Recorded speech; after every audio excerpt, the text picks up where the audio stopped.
வணக்கம் ஐயா. ஒரு அரசு அதிகாரி, நேர்மையான அதிகாரி, ஒரு என்கவுண்டர் அதிகாரி காவல்துறையில் இருக்காருன்னா வெள்ளத்துறை நேர்மையை பற்றி தெரியும். எந்த அதிகாரியுமே ஆளுங்கட்சிக்கு ஆதரவாகத்தான் செயல்படுவாங்க. ஆளுங்கட்சிக்கு எதிர்ப்பாக, ஆளுங்கட்சிக்கு இடையூறு செய்கிற, நல்லா கவனிச்சுக்கிடுங்க, ஆளுங்கட்சிக்கு இடையூறு செய்கிற ரவுடிகளை உடனே என்கவுண்டரில் போடுவாங்க. அவங்களுக்கு ஆதரவாக செயல்படுகிற ரவுடிகளெல்லாம் விட்டுருவாங்க. அப்போ அரசு அதிகாரிகள் அரசாங்கம் சொல்றதை தான் கேட்பாங்க. அது அவங்க தப்பு இல்லை, அரசாங்கத்தினுடைய தவறு.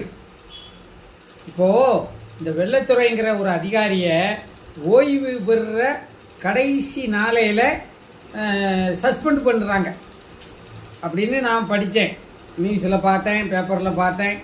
ஏன் பண்ணுறீங்க? என்ன அவமானப்படுத்தணும்னுட்டு நினச்சிருக்கீங்களா அவரை? அப்போது அவரால் பாதிக்கப்பட்ட அந்த அக்யூஸ்டு, அதாவது இந்த ரவுடிகள், என்கவுண்டரால் பாதிக்கப்பட்ட அந்த ரவுடிகள் குடும்பத்துக்காரங்களோ, அந்த ரவுடிகளை ஃபாலோ பண்ணுறவங்களோ, இப்போ இவரை நீங்கள் சஸ்பெண்ட் பண்ணி நிராயுத பாணியாக ஆக்கிட்டீங்க.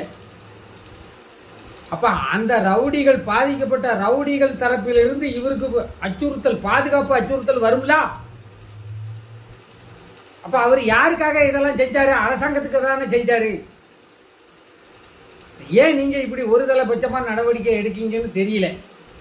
இது புரியல, எனக்கு ஒன்றுமே புரியல. அப்புறம் நேர்மையாக நடக்கணும் அப்படின்னு வைராக்கியத்தோட இது இருக்கிற அதிகாரிகளுக்கு மன உளைச்சலை ஏற்படுத்தும். அப்போ அவன் என்ன நினைப்பான்? என்னத்தை நேர்மையாக இருந்து என்னத்துக்கு? அவருக்கே அந்த நிலைமை, நமக்கு என்ன நிலைமையோ, நம்ம ஜாலரை அடிச்சுக்கிட்டு அங்கனங்கன்னா கை விட்டு வாங்கிக்கிட்டு போகும்னு அந்த அதிகாரி தடமாறி போகிறதுக்கு நீங்கள் தான் காரணம். காவல்துறையில் பணியாற்றுகிற சகோதரர்களும் சரி, அரசாங்க அலுவலகங்களில் பணியாற்றுகிற அரசு ஊழிய சகோதரர்களும் சரி, நீதிமன்றங்களும் சரி, நேர்மையாக செயல்படுகிறது.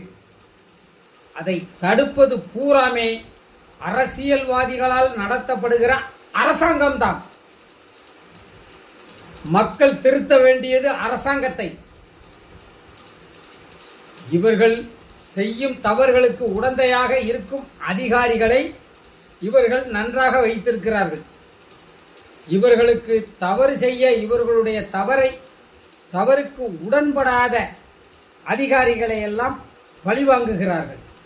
இந்த பழிவாங்கப்படும் அதிகாரிகள் அனைவருமே நேர்மையானவர்கள். ஒரு அங்கொன்று இங்கொன்று சில பாதிப்புகள் இருக்கலாம். இப்போ நம்ம வயல்ல நாத்துக்கு களை பறிச்சுக்கிட்டு இருக்கோம். தனியாக களையை மட்டும் லென்ஸ் வச்சு பார்த்துக்கிட்டா களையை எடுக்க முடியும். நம்ம விறுவிறுன்னு வேகமாக களையை பறிக்கும் போது 2 நாத்து நெல்லும் சேர்ந்து தான் வரும். அதனால நடவடிக்கை எடுக்கலைன்னா, காவல்துறை உறங்கிவிட்டது, தூங்கிவிட்டது, நடவடிக்கை எடுக்கலைன்னு பொதுமக்கள் கத்துறான். நடவடிக்கை எடுத்தா, நேர்மையான நடவடிக்கை எடுத்தா, ஒரு தலைப்பட்சமாக நடவடிக்கை எடுக்கிறார்கள். அந்த சாதிக்கு சப்போர்ட் பண்ணுகிறார்கள், எங்க சாதியை புறக்கணிக்கிறார்கள், எங்க சாதிக்கு எதிராக நடவடிக்கை எடுக்கிறார்கள்னு மாத்தி மாத்தி அவங்க நடவடிக்கை எடுக்கிறது குற்றவாளிகள் மேல. என்ன மாதிரி பொதுமக்கள், நம்மள மாதிரி பொதுமக்கள் மேல எந்த நடவடிக்கையும் எடுக்கல. நம்ம ரோட்ல நின்று நல்லா அழகா டீ குடிச்சிட்டு ரோட்ல சரக்கு அடைச்சு கிடக்கிற கடை முன்னால உட்காந்து சரக்கு அடிச்சுட்டு தான் போறான் எல்லாரும். அதை எந்த காவல்துறையும் போய் தடுக்கல. ரவுடிசம் பண்ற பொதுமக்கள் வாழ்க்கைக்கு இடையூறு பண்றவங்களை தான் அவங்க நடவடிக்கை எடுக்காங்க. அதுக்கே ஒரு தலைபட்சமாக நடவடிக்கை எடுக்கிறார்கள். போலீஸ் அராஜகம், மனித உரிமை மீறல்னு குரல் கொடுக்கிறான். அப்புறம் அவன் எப்படி நடவடிக்கை எடுப்பான்?